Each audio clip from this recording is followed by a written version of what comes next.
disconnected, you are right behind Emilia Gonzalez-Avalos right here. Yes, in order. Do you have the roster? I don't. You do. Right here. Excellent. Oh, trust me. That's what Thank you. Oh, good to meet you. Thank you so much. Thank you.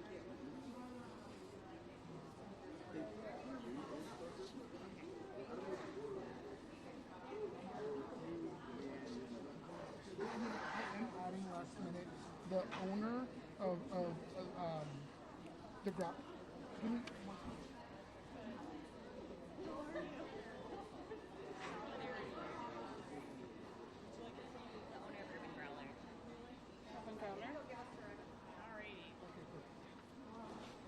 Let me add that in here. Do you just want me in the back, like over there? I'm gonna have you just stand next to Emilia because I'm gonna have you go immediately after and just welcome. So after she does the intro, you just welcome people into the space. Yeah. Okay, and don't read this. Oh no! If you wanna Do it then. Yes. Okay. Oh yeah. Oh for sure. Pavlak. I wrote it as it sounds. Yep, close enough. Okay. Phonetics. Like Aflac, Pavlak. Pavlak. Pavlak. Okay. And are you able to get all the people? And then I'll move out of the way afterwards. You're welcome to stay with us. I hate that we're doing this, but I'm glad that you're here. Thank you. So we're gonna do Joe and then you. And then me? Okay, perfect. Okay. Excellent. Well, good morning, everyone. My name is Emilia Gonzalez-Avalos. I'm Executive Director with Unidos, and we're one of the members of Ice Out Minnesota. And we're very grateful for all of you who are here, including all the amazing business owners and business partners in this room. And we're gladly launching the week of shopping local for truth and freedom. Because the small businesses are the backbone of our communities. They are where people find a lot of their jobs first, where families build stability, where culture and trust live on our main streets and commercial corridors. When small businesses are strong, our communities are strong. But right now, many of our local businesses, especially immigrant-owned businesses, are under real pressure. Aggressive immigration enforcement, uncertainty, and fear don't just harm individuals. They disrupt entire local economies. Customers stay home, workers are afraid to show up, owners are forced to make impossible choices. And this hurts all of us. So shopping local for truth and freedom is about saying clearly and publicly, our local economy should not be built on fear. This week is about supporting small businesses that believe in dignity, fairness, and constitutional rights. It's about keeping dollars circulating locally. It's about shopping up as customers, neighbors, and allies. It's about drawing a line when they say our communities work better when everyone can work, live, and contribute without intimidation. In Minnesota, business owners employ tens of thousands of workers, anchor commercial corridors, and keep neighborhoods alive. When enforcement actions target workplaces or create fear around them, the damage is immediate. Lost income, lost jobs, and long-term instability that take years to undo. So community organizing teaches us something important. Power is not just built at the ballot box or at the Capitol. It's built in everyday places like shops, restaurants, and markets. Economic participation is civic participation. And where you spend your money, thank you, where you spend your money is one way we show what kind of community we want to live in. So Shop Local for Truth and Freedom is also about solidarity. No single business, worker, or community should face this pressure alone. When businesses stand together, when consumers show up intentionally, when neighbors spread the word, fear loses its grip. Collective action creates protection. And so over the next week, we're asking people to do simple but meaningful things. Shop local. Tip well. Tip well. Share these businesses with your networks and talk openly about why this matters. Support businesses that support their workers. Support communities that refuse to be divided. This is how we defend our local economy. This is how we protect our neighbors. And this is how we remind ourselves that our communities are stronger than fear. So thank you for being part of Shop Local for Truth and Freedom, and for choosing solidarity, dignity, and local power. And without further ado, I want to introduce our host of this press conference, one of the owners of Urban Growler, Jill Pavlock. Thank you so much.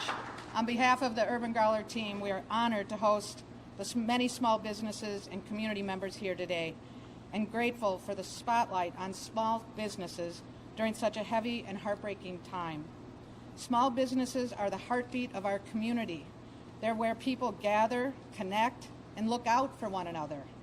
At our core, we believe in bringing people together and creating spaces where everyone belongs. When you choose to support small businesses, you're not just keeping doors open, you're making it possible for us to show up for our neighbors, whether that's helping deliver groceries, raising funds, or supporting families impacted by what's happening all around us. That support is what allows small businesses everywhere to keep showing up for our communities, and that's how communities stay strong.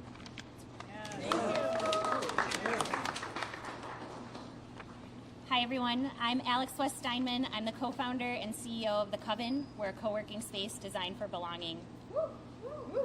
Thanks. I'm here as a business owner with a location on Eat Street, just blocks from where Alex Preddy and a mile from where Renee Good was murdered. We're here because small businesses are the backbone of Minnesota's neighborhoods, economy, and culture. And right now, federal immigration enforcement is threatening the very lifeblood of our communities, creating fear, instability, and real economic harm. This past week, I've been checking on all of our small business owners on Eat Street. Even though we're in pain emotionally and financially, we find ourselves gathering together as we share how we keep showing up for our community, by feeding people, by offering space to work or rest, by providing shelter from armed ICE agents. Lou Ross from staff meeting hands out free noodles to whoever needs them and is providing meals and groceries for his staff to make sure they have what they need right out of his own refrigerator at the restaurant. The businesses at Eat Street Crossing have given over 800 free meals away. There is something hopeful about all of this. We're showing up for our people even in crisis, and that's what small businesses do. We create care and mutual aid where systems fail us. And yet, our businesses are short-staffed, short-changed, and overextended. We're providing mutual aid at the expense of our own stability, our own families, our own paychecks, and our own futures. My co-founder and I stopped by a restaurant on our street and ended up filling to-go orders for them because more than 50% of his staff is gone, afraid to come to work for fear of being taken by ICE, even as U.S. citizens, even with work permits, even with the right paperwork. My friend Jason from Hikari Hand Rolls lost thousands when fresh bluefin tuna was delivered and sat outside for 2 days while his building remained closed as ICE invaded Nicollet. The cost of supplies continues to rise while he's lost 80% of revenue in the last month. Christian from El Sazon reminded me that this violence isn't new. It's been ongoing. ICE has been terrorizing our communities long before this moment, and El Sazon has had 2 restaurants remaining closed for up to 2 months because the staff cannot safely come to work. At the Coven, we've lost thousands in revenue because ICE continues to terrorize Nicollet, even as our community mourns Alex Preddy on the corner. Business owners are stepping up, providing mutual aid and protecting one another, and trying to stay open because our community really does need us. But let me be clear, many of these businesses don't have months. They have weeks. If they close, if these buildings sit empty, if this cultural corridor goes dark, it's not just bad for business. It's a devastating blow to the future of Minnesota. It means more people without work, It means more people without food and without community. It's disinvestment with lasting consequences. The reality is that these vibrant cultural corridors help the biggest businesses in Minnesota recruit diverse talent to this state. They bring business and people and dollars to their organizations, their billion-dollar organizations. We love to celebrate these cultural communities and corridors, but they do not survive without real investment. So I'm demanding, we are all demanding, Minnesota. Yes. We're asking decision makers at every level to follow our lead, to choose community, to choose stability, to choose to show up like we've been showing up for all of you. And to everyone listening, keep showing up, shop local, check in and spread the word, donate to your local neighborhood funds. Thank you.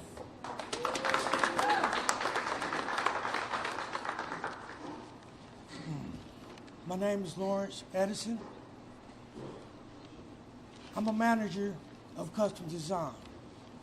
I'm also part of the leadership team of the Minority Small Business Network. Standing by my side is my brother, owner of Custom Design. We're located in Brooklyn Center. First and foremost, I want to thank God for blessing us with the opportunity to be in business for 5 years now. Recently, as we've all seen, ICE has invaded Minnesota. Custom Design is built from the ground up. It is born out of community and it exists to serve the community. We are centered around the community. That's why this moment matters. Because I was taken aback by ICE intimidating people and violating Fourth Amendment rights.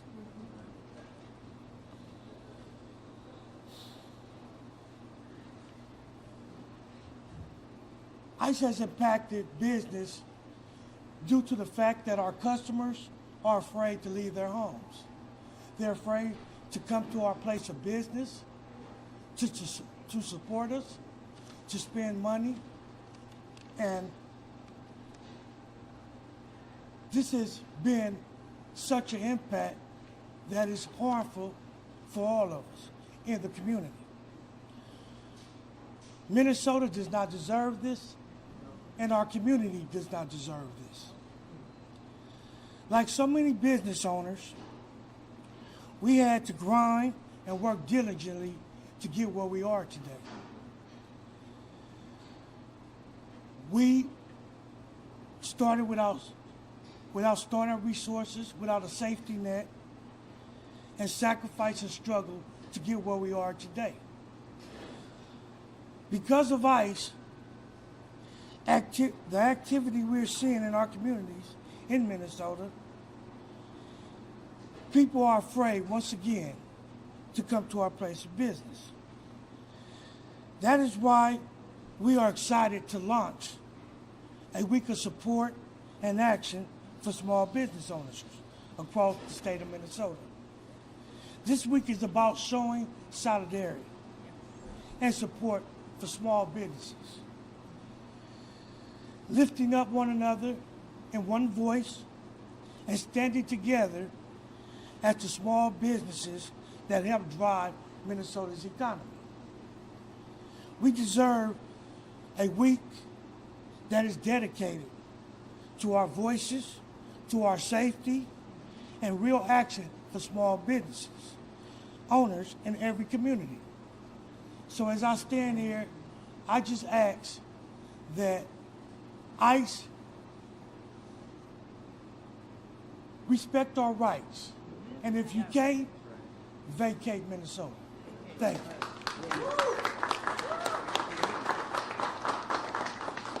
Good morning, everyone. Leanne Rasajak, CEO of Women Venture. I want to thank again Jill, our client, and the team at Urban Growler for hosting us and being a place of community. We are a community development financial institution, and CDFIs represent small business and housing, and we're often the bridge between government, foundations, corporations, to supporting small businesses and housing organizations. Every American community depends on strong Main Street small businesses that employ neighbors, invest locally, and keep our local economies moving. And in Minnesota, we are seeing growing instability on our main streets, both in urban and rural communities. And it is not the result of market failure or poor business management. This instability is being driven by fear and enforcement, fear that keeps customers home, fear that keeps workers from showing up, and enforcement actions that disrupt entire business districts overnight. When fear enters the economy, even healthy businesses become fragile. We had clients coming into 2026 that were anticipating double-digit sales revenue growth with teams of 60 or more people. These are small businesses that contribute to our community. And today, they're keeping their employees at home, sheltering in place, helping to ensure that they're still receiving some form of pay to be fed and to house their families, while this business is losing $3,000 to $5,000 a day. Fear is not abstract. It shows up in very real ways. Empty storefronts and suddenly quiet business corridors, missed shifts, missed payroll, installed cash flow. Businesses that were able to be stable weeks ago are now seeking emergency capital just to survive. And when customers are afraid to leave their homes and workers are afraid to come to work, Main Street cannot function. This is why we are seeing increased demand for short-term lending, technical assistance, and crisis stabilization. CDFIs are economic first responders. We've lived through this before during COVID in 2020 following the murder of George Floyd, and we're living through it again, and this time it's worse. Because there's no federal or government safety net to help us see us through. And as a reminder, we didn't ask for this. We were just emerging and coming out and thriving as a community. Not because these businesses failed, but because conditions changed rapidly on them. And fear moves faster than capital.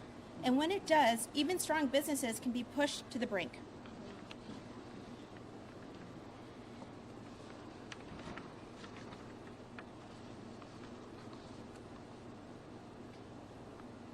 When fear, enforcement, or policy shifts, it destabilizes local economies. We're here to keep capital moving into Main Street. We believe that strong communities require strong Main Streets that require reliable, local, and informed capital that understands what businesses are facing on the ground. Women Venture is choosing to speak publicly about this in this moment because silence allows fear to fill the void. So let me say that again. Silence allows fear to fill the void. We have both the responsibility and credibility to name what is happening and to explain its economic consequences clearly. Speaking publicly is part of stabilizing the system, and it reassures business owners, informs the public, and reinforces that economic dignity and opportunity matter for everyone. And what happens in one neighborhood or one business district shapes all of us. And choosing to speak with clarity and courage right now is part of the work of our time. And I want to introduce my partner at the Minnesota CDFI Coalition, Carl Swanson, to talk about the economic impact that we're currently seeing and that we anticipate, because this is about not only rapid response, it's about recovery and restoration. Good morning. Carl Swanson, the Coalition Strategist for the Minnesota CDFI Coalition.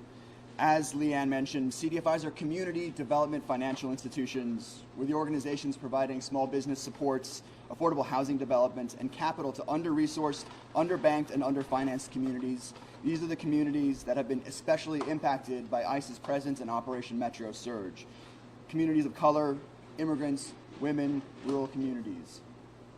There are over 30 CDFIs across the state, and as a coalition, we activate the collective superpowers of Minnesota CDFIs to achieve economic justice. CDFIs are partners to business at the startup stage, partners to banks and philanthropy to help grow opportunity and prosperity, and partners to government to connect communities to resources and training. We're often the first money in on an idea, the cheerleaders for small business as something is starting up, the cheerleaders for entrepreneurs building from the ground up, and we're often the partners to close gaps on financing deals. We come in when other banks say there's too much risk because we see the value in community and we see the importance of community. CDFIs are the economic first responders, and we're the folks who close the gaps to make things happen.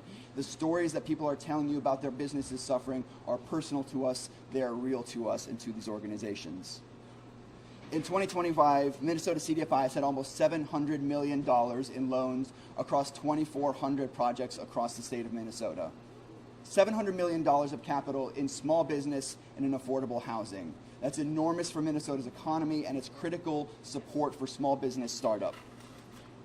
Right now, the stories that you're hearing about closure, the risk that we are measuring in days and weeks, not months or years, those risks are very real to the capital ecosystem that we cultivate in Minnesota, that CDFIs hold in trust. Through the possibility of loan defaults, of mortgage defaults, of closures, we are looking at very real losses of tens, if not hundreds of millions of dollars of this capital. This is something where there is not a safety net right now. There is not a government program that is coming in to support us like PPP or other loans that existed during COVID. We are relying on community in so many ways. We are relying on each other in so many ways because we are stronger together. And if we lose this kind of capital in Minnesota's ecosystem, we're fundamentally losing core tenets of the American dream. The ability to start your own business and to have your own livelihood from the ground up. The ability to own your own home and be safe in your home. These are critical issues for Main Street, for people's neighborhoods, and across the whole state of Minnesota. And we need to be really clear. This economic devastation is unasked for, unearned, and undeserved. No one asked for this to happen. We need to end Operation Metro Surge. We need ICE out of Minnesota. These enforcement activities are fundamentally anti-growth and anti-small business and against the American dream. We are calling on our partners in philanthropy, banking, corporate, and government to step up and support the entrepreneurs, and do it now. Move at the speed of community, move at the speed of mutual aid, move at the speed of the trust that CDFIs hold, so we can get critical capital out now to sustain and support our small business infrastructure. Yeah. And of course, we're asking consumers and communities to continue to step up and buy local. We will get through this together because we are neighbors, porque somos todos vecinos, because we are in this together. And we will have stronger local bonds and a stronger belief in the power of local economies by coming through this together. When we shop local today, we build a base for the future. When we continue to shop local in the future, we build a bright, prosperous future for Minnesota and all Minnesotan residents. Thank you.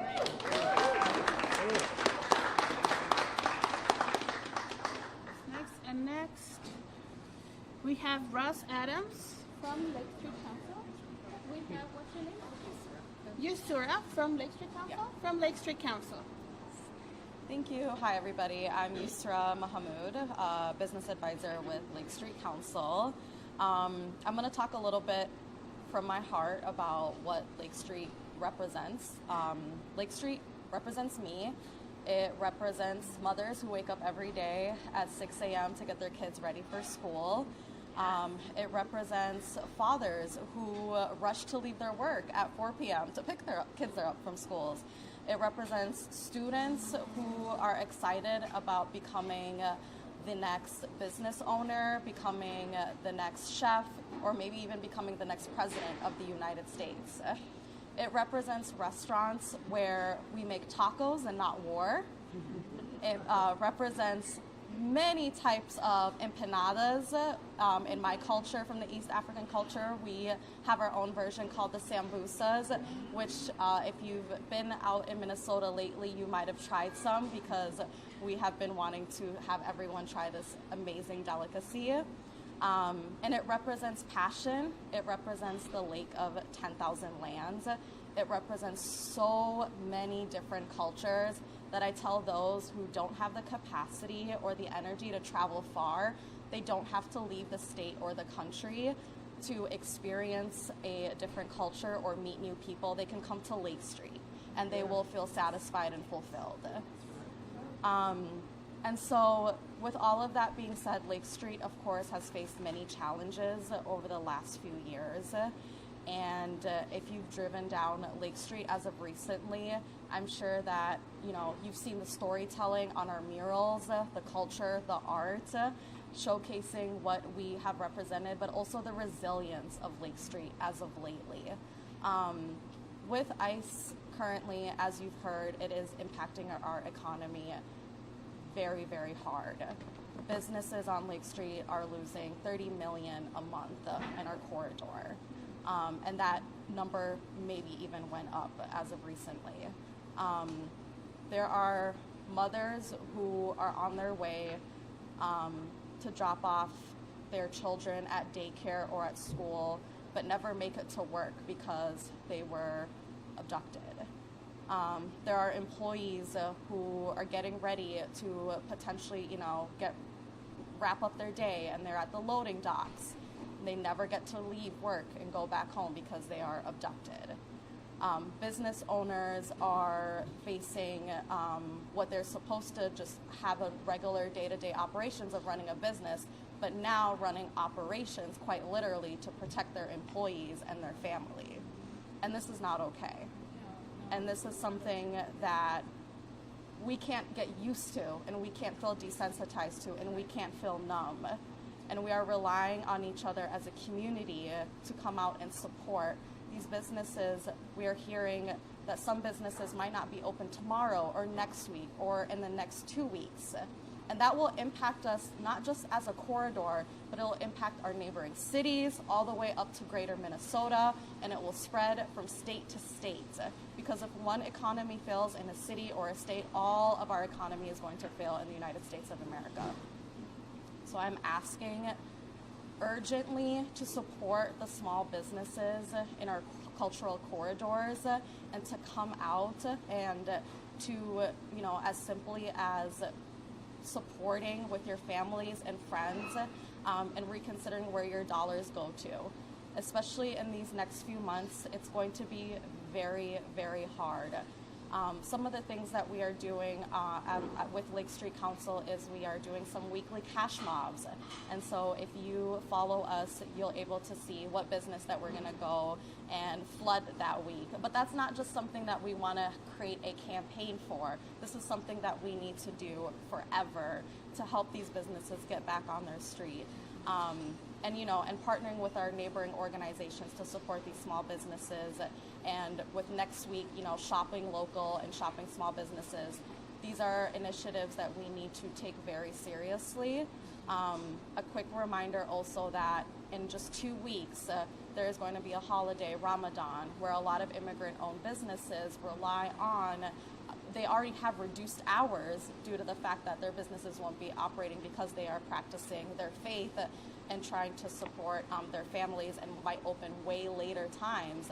So how can we support these businesses who are already going to be economically impacted during this time? So if you've never had an iftar or a gathering with community members, I would suggest, reaching out to friends or colleagues that you know and breaking bread with them during Ramadan at different small businesses.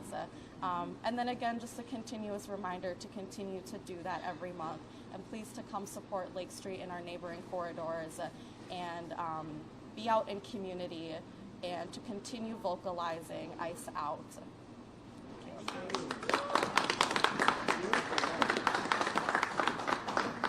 Well, thank you so much for being with us today. I would like to just end this open for some questions while I pose some questions for Minnesotans that are listening.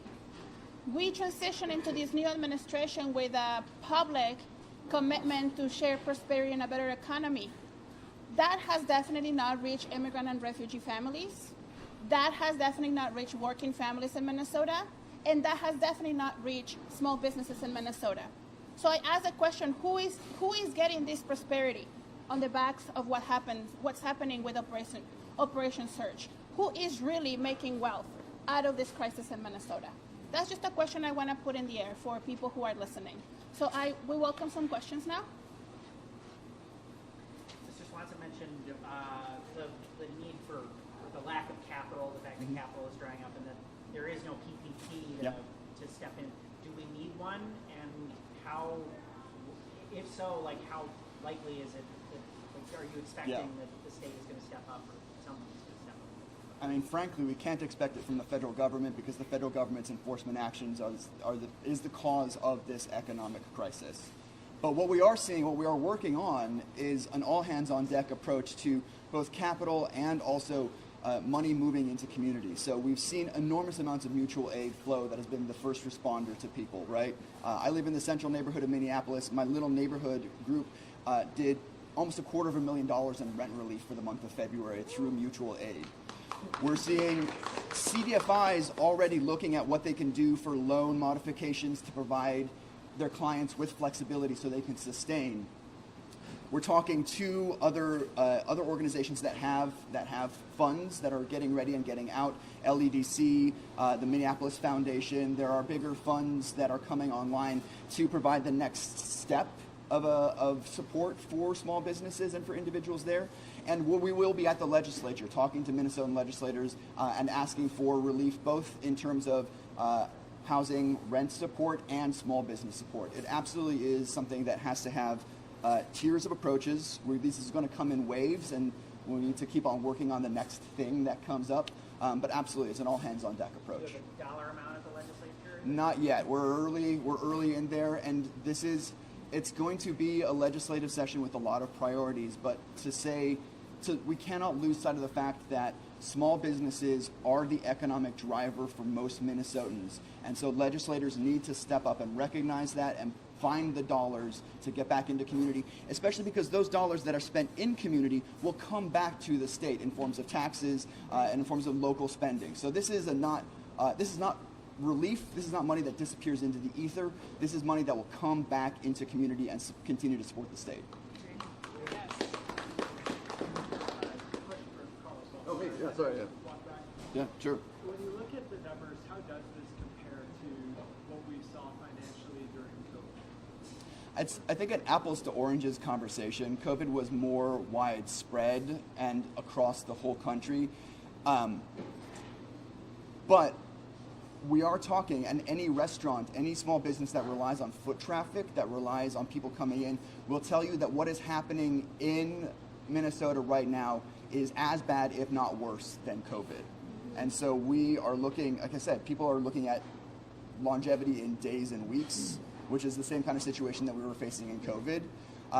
And so dollar amounts are going to be similar in that range. I'll just say, like I said, CDFIs have $700 million in loans. If we start seeing a 20% default rate on that across housing and across small businesses, that's $140 million of capital that's just going to disappear from the Minnesota economy and ecosystem, and that is an enormous hit. And so that's the kind of scale of relief that we're going to be looking for, not necessarily from a single source. Like I said, there's not going to be a single source that provides this, but cumulatively across individuals, small business, it's going to be in the hundreds of millions of dollars.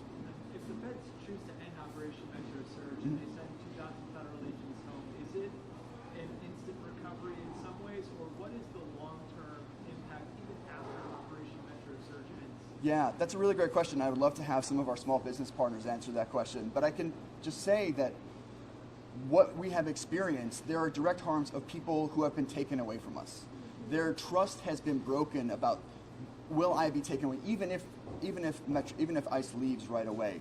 This is not, we get to flip a switch and everything suddenly goes back to normal. Lives have been literally lost. Lives have been taken away. Livelihoods have already been taken away. There is a ramp back to building the economy back and trust that needs to be rebuilt in that. And it would be much better if it started sooner rather than later with ICE leaving and us being able to get back into recovery versus constant relief and constant bridging of the immediate needs. But I'll turn it over to any small business partners who want to speak to that. I'll just say from a perspective of a small business owner, like rent is due, back pay is due. So even if they left 5 minutes ago, we would still have deficits, we would still have debt. A lot of the restaurant owners out there are begging like their vendors to give them relief, and that just hasn't come yet. So not only will they need to catch up, but then they'll have to keep going every single day, paying their people. Maybe their people aren't even going to show up because there's definitely like psychological damage that has happened in the last couple of months. This has been going on for a long time. I mentioned Christian from El Sazon. He's had to close for 2 months, right? It's been closed since December in one of his spaces. So these are things that are long lasting. The margins on business ownership are small. And so, even businesses that maybe were struggling before all of this, they've got a lot of catching up to do. So this isn't just about making everybody whole, but about setting them up for success long term so that they can continue to operate their businesses. We have time for maybe one or two more questions. You all are small business owners. There was a statement sent out by the larger businesses in the state right now, the Fortune 500 and some Fortune 100 companies. Would anyone care to respond to what that message was? And if, I don't know, maybe you want different statements made by business? Go ahead. So I'm Russ Adams. I'm with the Lake Street Council. You heard from Yusra from us earlier. We've been talking to some of those businesses, those corporate partners, downtown interests and all that. And our message to them is do whatever you can. If you can make a statement, make a statement. If you can work back channels and talk to people in power all the way up to Washington, D.C., then do that. I think the story in Minnesota is how we've all come together to support ourselves. So we're not going to recover, to answer your earlier question, we're not going to recover in March, even if 2,000 ICE agents leave tomorrow. You don't come back from that. In Lake Street alone, December through January, our projection is we've lost $46 million in monthly revenue in those 2 months. The city of Minneapolis projects every week $10 to $20 million losses of businesses in Minneapolis alone. You don't come back from that in a month or two. The good news is all the mutual aid you see that you've heard about and all the businesses stepping up are taking immediate action. All the nonprofits, the faith-based communities, the schools, they are taking care of business now, and they will do that once ICE leaves. The state legislators need to step up, and they need to play their part. But I guarantee you, if they get us any money, it's going to not be in July that we're able to use it. Because if they pass a program, then they're going to have to write the rules and figure out how to distribute money. It typically takes 6 months to start a new program. How do you fill that gap? And the way you fill that gap is with philanthropy. Thank you, Minneapolis Foundation. Corporate partners can help fill that gap. There are existing programs like the Promise Act that can help fill that gap, and cities and counties. And so we are a long way away from recovering, even if ICE left tomorrow. I also should say, large businesses. Well, I want you to quote these incredible people who are doing the work. Minneapolis. Okay. But will you use the clips from the people doing the work? Okay, good. This is actually a media hog saying, talk to someone else. Okay, the Minneapolis Foundation has partnered with large businesses, has already raised $4 million.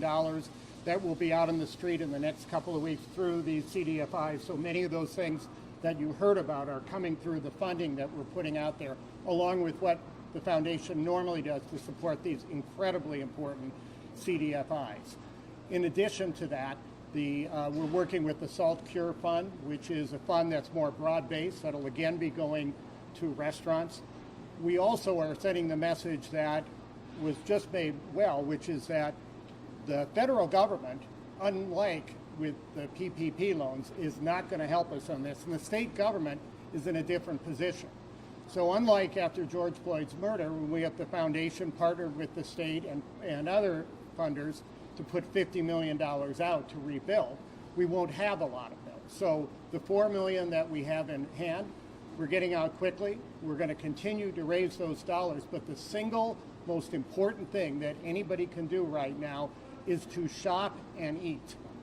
One person made a hideous decision that's affecting scores of lives.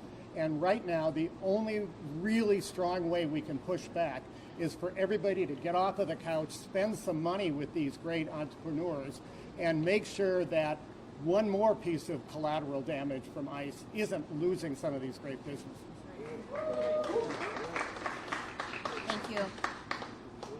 While the leaders at the top are making the decisions and calling in on the policy folks and creating letters, I also have a message for the people in the middle. So we're home to many Fortune 1000 and 500 organizations, right, in Minnesota, and meeting with people who are in the middle, and a lot of them are going about their day kind of business as usual. You do also have economic power to help to move dollars into our community. So it's Black History Month. Next month, it's going to be Women's History Month. I know your employee resource groups are gathering. I know you're hosting events. Support these businesses. Support the local food halls and event spaces that need it right here in our community.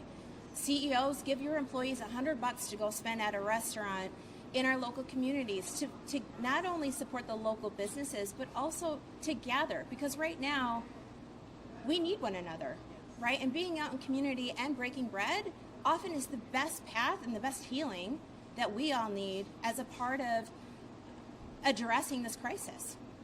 That's what we need more from people who are brave and courageous, and it's both in small movements and large ones as well.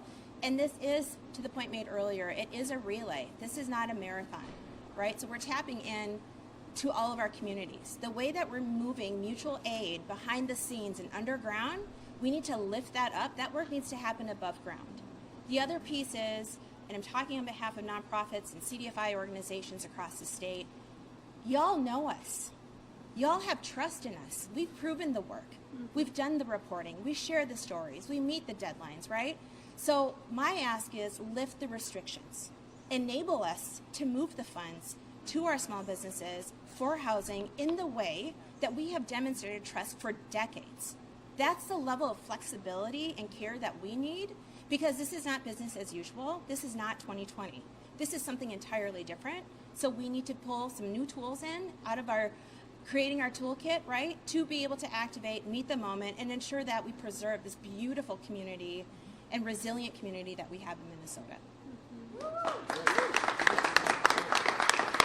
Thank you so much. I will add that some of the underwriters of the letter also benefit tremendously from the labor of immigrant communities, overly represented in the agricultural milk producing sector. So there's a responsibility that the largest grocer in Minnesota, that is Target, has right now in leading forward Fourth Amendment values and the support and partnership with small businesses. The same with Llano Lakes, the same with Cargill. These are corporations that have built incredible amounts of wealth on the back of immigrant workers, and they have remained neutral. We are inviting them to the light, we're inviting them to the right side of history, and we're inviting them to procure this partnership, putting their values forward. So without no more questions, thank you so much for being here. I'll send an updated list, of course, with if you are not on my media list, let me know and I can add your email to it. Otherwise, if you want to take a picture, I did also just write down the additional names as well. Both faces and names.